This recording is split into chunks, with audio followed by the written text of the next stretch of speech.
Avec Band in the Box, c'est assez simple, hein. Vous avez les mesures, vous avez les numéros aussi qui représentent les mesures. Il vous suffit d'écrire un accord. Alors on clique à côté du 3 et on écrit D sur notre clavier, puis on fait la touche Enter ou retour si votre clavier est en français. Et puis on continue comme ça pour monter la chanson. Alors si je veux continuer ma chanson ici, je vais à côté de la mesure 9 et puis je vais mettre un C, tiens, et puis je vais faire un Enter. Voilà. Et puis, je vais aller choisir un style. Alors, moi, je vais choisir, il y a plusieurs styles dans Band in the Box. Il y a Country Folks. Alors, moi, je vais en choisir un style pour la fun. Tiens, je vais marquer Country Line Dance. Je vais faire OK.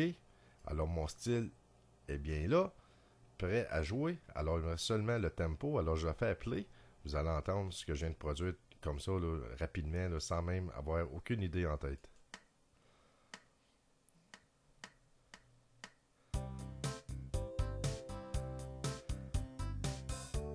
Alors voilà, je vais augmenter le tempo un petit peu ici. Je vais le mettre ça à 125.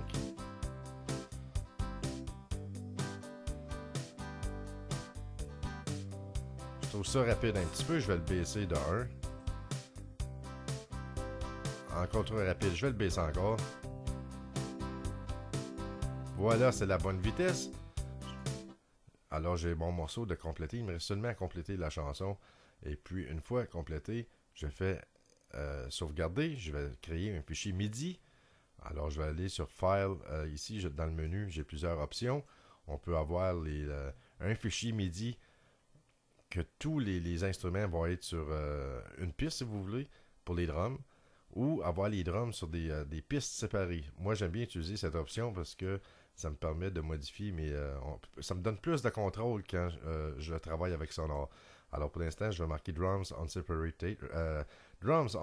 Tracks, et puis je vais faire File on Disk. Et puis, je vais télécharger la chanson. Je vais lui donner un nom ici. Probablement un test. Tiens. Je fais Save. Et voilà, ma chanson a été convertie en MIDI et prêt à importer dans le programme sonore.